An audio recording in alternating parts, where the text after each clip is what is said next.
Fala, galera, saudações rubro-negras, isso aqui é Flamengo, boa Páscoa para você que está chegando aqui. A gente está aqui na quarentena, eu e o professor Pedro, vamos falar aí sobre alguns assuntos importantes. Primeiramente, muito bem-vindo aí de novo, o professor Pedro. Convidar a galera a se inscrever lá no seu canal Connect Fla, no YouTube, fácil de achar, Connect com 2 N's, e convidar a galera também a dar uma olhada no nosso comentário fixado, que tem os links aí de 3 vaquinhas. A primeira é a nossa, que a gente vai sortear o manto do Rodrigo Caio, para todos participarem com qualquer valor. E também uma outra situação que a gente vai passar para vocês é que a gente está com um sorteio rolando de um boné igual esse aqui, tá novinho aqui guardado, do Flamiguinhos, tá? Então, tem o link do sorteio do Flamiguinhos aí para vocês participarem, e também o nosso clube de membros, que tem sorteios todo início de mês, e além disso, lá no Telegram, né, onde faz sorteio por lá, além disso, você tem uma série de vantagens, que só você se tornando membro para você saber, tá? Você vai gostar. Bem, vamos lá. Eu vou passar para vocês aqui, antes de chamar a participação do Dr. Pedro, vocês já estão vendo ele aí, nosso amigo, nosso parceiro. Eu quero passar umas situações para vocês, porque a gente está com uma exclusiva, né, que o Pedro Barreto conseguiu, e a gente já foi atrás, né, de uma situação aqui que está acontecendo. Por quê? Eu vou ler aqui para vocês. Ó, eu deixei separado aqui no computador. Olha só a notícia que saiu no UOL. Patrocinador do Flamengo já foi informado de provável acerto com a Amazon, tá? Essa notícia saiu hoje. Eu até achei, peraí, isso aí é notícia antiga, né? Patrocinador informado é notícia antiga. Aí eu fui olhar a data aqui na UOL e tal, data 11/4/2020.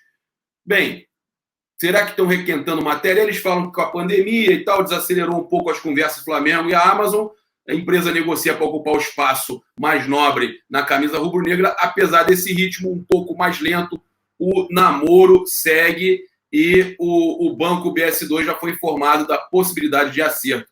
A patrocinadora master do Flamengo, instituição financeira, tem, por força de contrato, a prerrogativa de cobrir qualquer proposta que chegue ao clube, mas dado o valor da oferta, que pode chegar na casa dos 40, não é 40 milhões, é 38, não há como competir e tudo mais. Eles falando dessa situação que eles estão sendo comunicados e tal, que o clima na Gávea é de otimismo, depois da saída do Azeite Royal, mas pelo menos a chegada dessa nova grande empresa. A gente não tinha falado nomes de empresas, eu não confirmo que o nome é realmente Amazon. Em momento algum a gente citou que a Amazon. A gente está lendo uma matéria da UOL, tá? Eu recebi aqui também, do Ivanildo Júnior no Twitter, Flamengo com tudo assinado com a Amazon. Negócio grande, e-mail informativo já circula entre os funcionários da companhia. Confere, paparazzo. E marcou o Deco também. Pode checar as fontes aí que trabalham na Amazon. Conheço gente lá que já recebeu o e-mail. Cara, se isso está rolando dentro da empresa, são outros 500, tá? Se isso está rolando dentro da empresa, são outros 500. A gente fez uma apuração aqui com fontes ligadas ao Flamengo, que eu confio muito, e que eu sei que o doutor Pedro aí vai fazer um sinal de positivo, que ele confia muito também, né, doutor Pedro? Olha aí. Seguinte, em off, não temos nada novo neste momento. Tudo ainda muito indefinido. Essa matéria fala algo que já aconteceu há muito tempo. O BS2 ter sido avisado pelos dirigentes do Flamengo da possibilidade. Não é novidade. O fato é que a BS2 é o patrocinador master do Flamengo e um excelente parceiro, e que os dirigentes do Flamengo têm um respeito muito grande por eles. Então, essa pessoa, que é uma fonte ligada à diretoria do Flamengo, me pediu para ficar em off, mas é um cara conhecido, uma pessoa conhecida de todos. Porém, ele fala isso, que no momento, para o Flamengo, não chegou nada. Então, se tem alguma coisa circulando dentro da empresa, como as informações publicadas aí, que a gente não fala, aqui a gente não cita se é realmente essa empresa que está fechando. Se isso está acontecendo, Pedro, são outros 500. Agora, com relação ao Gerson, proposta que o pai do Neymar iria trazer do Nice e do Tottenham, eu conversei, tá, com outra fonte também ligada ao mercado da bola dentro do Flamengo, tá, e me falou que não chegou nada com relação ao Gerson, que não acredita que já estejam buscando, ainda mais nesse momento de pandemia, que os clubes estejam buscando lá fora também contratação.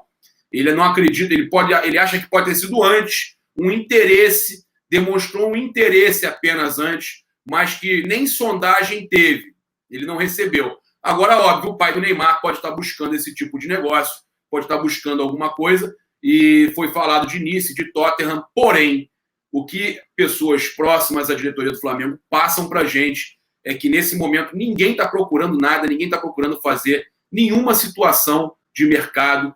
O que está se preocupando, o que todos estão preocupados agora é com a questão financeira, é com a questão de saúde e principalmente a questão de como o clube vai reagir economicamente a toda essa pandemia e também a saúde dos seus jogadores, dos seus torcedores e voltar aos campeonatos com segurança. E é disso que a gente vai falar aqui agora com o doutor Pedro. Pedro Barreto, meu amigo. Que história é essa que o Carioca já está tudo acertado para voltar, que você ficou sabendo que o Carioca vai retornar e vão definir na próxima semana já esse retorno e com uma série de regras, uma série de coisas, inclusive infringindo regras, porque senão não teria como acontecer. Então, meu amigo doutor Pedro Barreto, chega mais, vou deixar você no comando aí, explica o que está acontecendo. Meu grande amigo Gabriel Paparazzo Rubro-Negro, alô Nação Rubro-Negra, Conexão, saudações, feliz Páscoa a todos. É um prazer estar novamente aqui nesse canal, que é o principal ambiente de informação de qualidade para a Nação Rubro-Negra a respeito do que acontece com o nosso Flamengo. Bom, houve uma movimentação muito importante aqui no futebol carioca nos últimos dias. Algumas reuniões, inclusive, por ambiente virtual, unindo representantes dos clubes, da federação e da justiça desportiva, com a intenção de buscar um caminho para viabilizar o encerramento do campeonato dentro do campo, com a realização das partidas remanescentes. Como todos sabemos, Gabriel e torcedor rubro-negro, só faltam apenas 2 rodadas para que se encerre a Taça Rio e, dessa maneira, se encerre o momento em que participam todas as agremiações. Findas essas 2 rodadas, apenas 4 equipes continuam envolvidas para a disputa das semifinais e depois somente 2 nas finais da Taça Rio. Se necessário for, aquela hipótese que a gente já aventou em outros momentos aqui, comentando a possibilidade de termos o Flamengo precisando jogar, mesmo que ganhe, Taça Rio e Taça Guanabara, eventualmente com o Fluminense, se fizer a maior pontuação geral, teremos, então, mais 2 partidas da final do campeonato. O que é que ocorre? Os clubes estão direcionados a viabilizar que ocorram essas 2 rodadas agora no mês de maio. A intenção foi abraçada por todos, ao que nós ficamos sabendo. Apenas um clube, no primeiro momento, não quis que houvesse essa retomada das atividades agora em maio, para que pudessem se realizar as partidas da 4ª e da 5ª rodada, mas foi da vontade da maioria e terminou que o próprio clube que estava, eventualmente, aí, se a informação for realmente verdadeira, resistindo, cedeu. E ocorreu uma reunião ontem, Gabriel, torcedor rubro-negro, por plenário virtual, com os representantes de todas as 12 equipes que participam nesse momento da Série A do Campeonato Carioca. A reunião foi conduzida com a participação de representantes da Federação de Futebol e do Tribunal de Justiça Desportiva. E qual é o caminho, Gabriel, que me parece que vai ser tomado? Os clubes vão criar um ambiente para que os atletas, as comissões técnicas possam se concentrar com total amparo no que diz respeito à medicina do trabalho, às questões de saúde e sanitárias em relação à pandemia do coronavírus. Esses atletas vão se concentrar, todos eles dentro de um ambiente, não se definiu ainda se vai ser um local comum, onde haja uns isolamentos, por exemplo, apenas a título sugestivo, na Granja Comari, né? E as partidas da quarta e quinta rodada se realizariam num campo único, onde todos jogariam nesse campo com revezamento de datas, e há uma tendência que esse campo possa ser o campo do Clube da Gávea. O Flamengo já está acelerando a reestruturação do gramado para que as partidas possam ser realizadas, se for esse o gramado escolhido, o palco escolhido, com portas fechadas, sem abertura ao público, ocorrendo, portanto, esses 12 jogos, né, que na quinta rodada seriam 3 jogos do grupo A, 3 jogos do grupo B, e na sexta rodada, idem. Realizados esses 12 jogos, você consegue fazer o funil, diminuindo a competição de 12 para 4 agremiações, e aí seguem apenas os 4 semifinalistas. Qual é o grande entrave, Gabriel? O grande problema para que essa medida possa ser adotada. E aí reafirmo, essa é a medida que se está buscando adotar, ok? Os clubes se reunirem no regime de concentração, os atletas voltam dessas férias que foram antecipadas, você vai fazer toda uma estrutura de teste de coronavírus, de preservação dos atletas, preservação do ambiente, todos que forem envolvidos, passando por testes periódicos, ok? Bom, qual é o grande entrave que foi levantado por muitos clubes menores, considerados menores, que a gente fala aqui com o máximo respeito, e todos nós do Brasil sabemos disso. E se tem algum torcedor que não sabe, fique esperto para entender. Muitos dos clubes menores do futebol brasileiro, quando fazem um contrato com os atletas para jogarem um campeonato estadual, fazem um contrato de trabalho por 4 meses. Esse contrato pega de 1º de janeiro a 30 de abril, já que existe a expectativa de que o campeonato se encerre até o final de abril, antes dele começar. Em especial para a maioria desses times que não tem perspectiva de ir à final do campeonato. Então, clubes, por exemplo, como o Bangu, o Macaé, o Volta Redonda, o Resende, são clubes que têm a maior parte do plantel, quiçá todos os atletas, com vínculos de trabalho que se encerra daqui a alguns dias, no dia 30 de abril. E o que acontece quanto ao mês de maio, que seria o mês para que a gente pudesse viabilizar o encerramento da competição? Esses atletas não têm mais contrato com o clube, o contrato estaria encerrado. Esse problema, Gabriel, não é só aqui no Rio. A gente ouviu dizer que em São Paulo, por exemplo, o Santo André, que é um dos clubes que está liderando a pontuação geral da competição, está passando pela mesma situação, já que todos os atletas, salvo o melhor juízo, tem seu contrato encerrado agora a 30 de abril. O Santo André não tem elenco para jogar. Pedro, aqui no Rio, o Vasco estava contra, o Campino estava contra. Ele aceitou? Ao que nos parece, Gabriel, a gente precisa ter só um pouco de certeza para a gente dar essa informação, porque a gente está falando de outra instituição, mas parece que a instituição do Clube de Regatas Vasco da Gama seria a única que não teria, no primeiro momento, interesse nessa retomada. Eu não tenho certeza absoluta da informação e também dos motivos.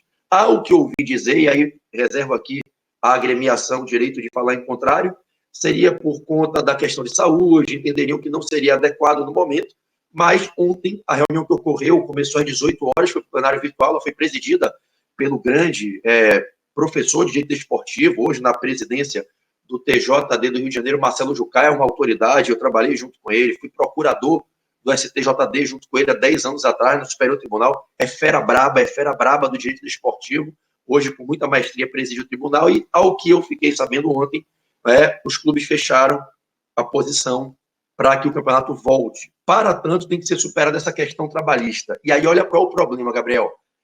Olha o problema grave que se tem.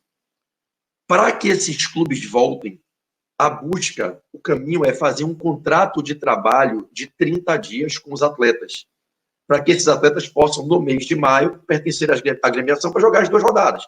E mas não pode. Até onde eu sei, tem que ser 3 meses o mínimo. Exatamente. Esse é o problema. E aí? Então, vamos lá. Olha bem, aí eu vou falar agora como professor e como advogado, tá certo? Na letra da lei não pode. Para que o nosso telespectador aqui possa entender, nós temos uma lei no Brasil, Gabriel, a Lei 9.615, de 1999, que é conhecida como LGD, Lei Geral do Desporto Brasileiro. No artigo 30, quem tiver interesse, é só jogar no Google, Lei 9.615, e ir lá direto ler o artigo 30. O artigo 30 diz: nenhum contrato de trabalho com atleta profissional pode ter mais do que 5 anos ou menos de 3 meses, menos de 90 dias. Então, o que acontece? Se for feito o contrato de trabalho para o período de 30 dias, que é o que os clubes pequenos querem fazer para poderem ter elenco para jogarem a quarta e a quinta rodadas da Taça Rio, essa decisão, na teoria, vai contra o artigo 30 da lei. Aí você vai me dizer, professor, então seria uma decisão ilegal. Gente, na teoria, falando agora como advogado, professor de direito, sim, seria uma decisão ilegal. Uma decisão, aspas, ilegal, mas que geraria na prática os efeitos pretendidos pelas agremiações, pela federação e pela justiça desportiva, viabilizar no campo o encerramento da competição e a entrega da taça a quem for legítimo campeão dentro de um resultado desportivo, vencendo no gramado a competição. Bom, o que é que ocorre? Todavia, eu conversei em particular ontem, ao fim da noite, com o professor Marcelo Jucá, uma das maiores autoridades do país, reitero, intelectual, inteligentíssimo, e ele dizia, Pedro, nós que somos do direito, nós que somos advogados há tantos anos, nós estamos vivendo no país um momento em que as regras estão precisando ser flexibilizadas. E aí, olha, Gabriel, a diferença entre violar, infringir ou flexibilizar para possibilitar, num momento como esse, num contexto de anormalidade, uma aplicação excepcional das normas. E aí, o que é que acontece? A gente está vivendo um momento que a gente vem chamando de construção de um direito transitório. Porque quando as regras são escritas nas leis, elas não são escritas se imaginando uma situação como essa, de anormalidade. Então, nesse momento de anormalidade do país, muitas medidas no direito do trabalho, no direito tributário, nas relações administrativas, estão sendo relativizadas. Quem imaginaria que você teria normas de prefeitos e governadores proibindo a gente de ir à praia, bem público de uso comum do povo? E o momento está exigindo bom senso, flexibilização. Então, eu acredito que os clubes vão assinar, e eu vou te dar uma informação aqui no canal, provavelmente na próxima quinta-feira, um documento assinado por todos, em que todos vão acordar entre si, fazer um acordo, né, em que eles vão se comprometer em aceitar, todos vão aceitar a solução que está sendo proposta de forma coletiva e homologada na Justiça Desportiva. O Tribunal de Justiça Desportiva, ao que eu soube ontem, vai avaliar, vai validar essa decisão localmente, de que os clubes todos concordem que quaisquer deles possam fazer contratos por 30 dias. Essa solução será baseada nos princípios que regem o desporto do Brasil, o princípio do fair play, da cooperação e solidariedade entre as agremiações. E teria problema até com relação à bira, uma série de coisas, né? Tudo isso eles vão esquecer, fingir que passar uma borracha nisso aí, deixar rolar o campeonato, acabar o campeonato, porque senão esses clubes não teriam condição de jogar. Só termina o campeonato se for assim. Eles assinam um termo de que um não vai processar ou buscar denunciar o outro para tomar ponto nessa situação. E o próprio, eu acredito que o próprio TJD não aceite nenhuma denúncia nesse sentido, porque já foi avisado que não vai rolar. Então, está tudo resguardado para rolar. Mas agora, e depois? Primeiro que eu vou te falar, essa questão aí do Vasco não estar assinando, será que é porque ele não quer que o campeonato continue? Porque a gente sabe que, dependendo de alguns resultados, ele pode ser rebaixado. Será que é por isso que eles estavam tão receosos assim de assinar esse contrato? E uma outra questão, doutor Pedro, para a gente fechar. Daqui a uns meses, 3, 4 meses, esse campeonato não pode ser invalidado? Então, vamos lá. Vou falar da questão do Vasco. Eu, como flamenguista que sou, eu não gosto muito de falar do Vasco. Eu só lembro do Vasco quando é vice da gente, foram tantas vezes no Maracanã. Mas a gente tem que ter respeito, é uma instituição que merece, né? E eu, como advogado, ex-procurador do Superior Tribunal, eu não posso desrespeitar, em hipótese alguma, a agremiação. Realmente, teoria da conspiração, né, Bel? A gente que é flamenguista, a gente curte esse bate-papo ali dos bastidores de torcedor. Eu ouvi muita gente dizendo que o Vasco não quer que o campeonato volte, porque na soma dos pontos, se o Vasco perder a quarta e a quinta rodadas, né, os atletas do Vasco, ao que a gente apurou aí, alguns estão com salários atrasados, direitos de imagem atrasados, parece que em alguns casos até 13º não teria sido integralmente pago. Então, se porventura o Vasco perder as 2 partidas dele e houver uma combinação bem possível de resultados envolvendo ali o Resende e, se eu não me engano, e não me lembro agora, o Macaé, o Vasco poderia ficar junto com a Cabo Friense, sendo os 2 últimos colocados, e poderia haver um rebaixamento do Vasco para a Série B do Campeonato Carioca. Muita gente não percebeu isso. E eu percebi isso num grupo no WhatsApp, que participam flamenguistas, vascaínos, um grupo muito amistoso, pessoas de bem que falam sobre futebol, e aí rolou uma brincadeira. Gente, Vocês já perceberam que se o Vasco perder os 2 últimos jogos e houver essa X combinação de resultado que é altamente possível, o Vasco pode ser rebaixado. Então, aí já começam a rolar as más línguas. O Vasco não quer que o campeonato volte porque ele está com medo de passar por um rebaixamento do Campeonato Carioca.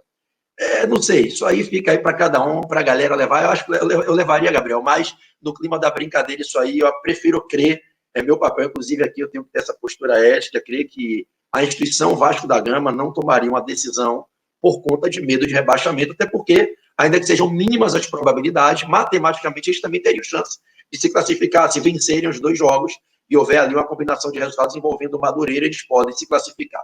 Enfim, mas está rolando esse comentário, sim. Eu já vi em alguns grupos nas redes sociais que o Vasco não quer que o campeonato volte pelo medo de ser rebaixado.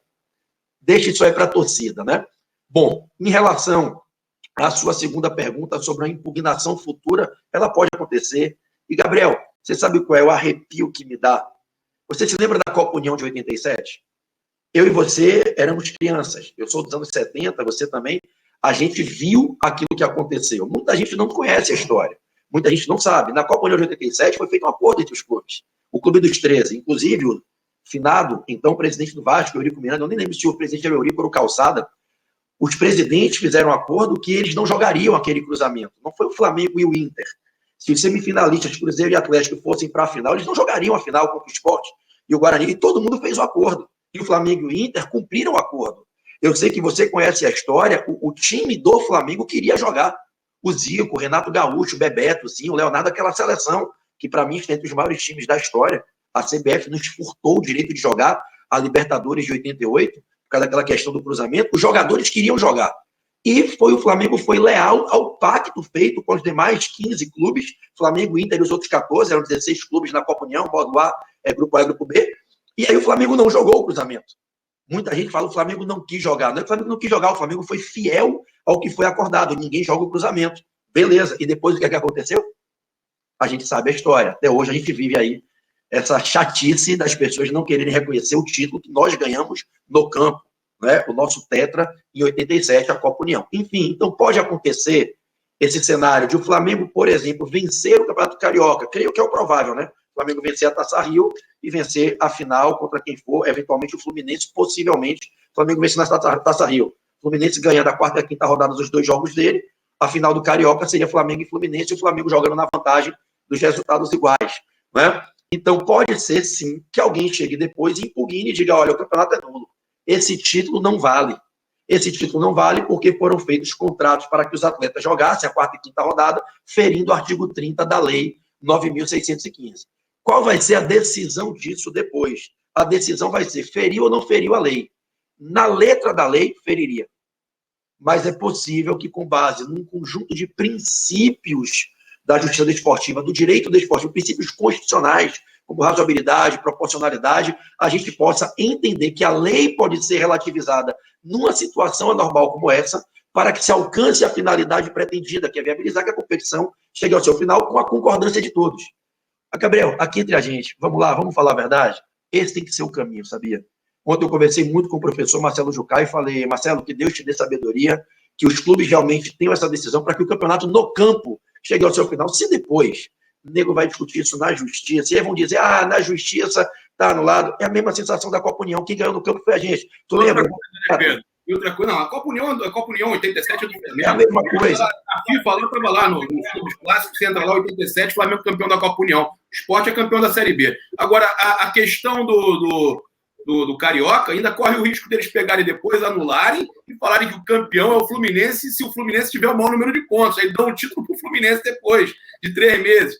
Não tem esse risco, não. Não tem possibilidade, né? Assim, a falar... Como o Fluminense também fugiu do rebaixamento, sendo rebaixado, coisas que podem acontecer. Professor, muito obrigado. Quero te agradecer mais uma vez a sua participação. Galera, seguinte, querem acompanhar aí outras informações com detalhes assim que outros youtubers não podem passar, porque ele é professor de Direito. Então vão lá, se inscrevam lá no canal Conect Fla. O professor Pedro Barreto vai estar trazendo informação de uma forma diferente para você, né? Tem a informação que a gente traz do dia a dia e tem informação trazida de forma diferente. O cara que gosta Eu sei que é um público diferente, o cara que gosta de ver, de saber as coisas com detalhes, aquela explicação. Então, se você gosta disso, vai lá no canal dele. Galera, eu quero te agradecer. Se inscreve aí no canal, aciona a notificação no sininho, participe aí dos nossos links aí no comentário fixado, tem vaquinha das organizadas, tem a nossa vaquinha, que é a primeira, com o manto do Rodrigo Caio sendo sorteado, tem vaquinha da Fiocruz, né, para ajudar a Fiocruz nesse tratamento desse mal aí que está assolando a humanidade. Tem também o nosso link do Clube de Membros e o link do sorteio está aqui. O boné está na cabeça, do boné do Flamiguinhos, mas eu vou mostrar para vocês que tem um guardadinho, zeradinho, não é o que está na minha cabeça, não. A gente vai higienizar, o ganhador vai levar o boné assim que Flamiguinhos chegar a 100 mil inscritos. Então, vamos se inscrever lá no canal Flamiguinhos, canal infantil do Flamengo. Valeu, galera. Saudações rubro-negras. Isso aqui é Flamengo. Um abraço.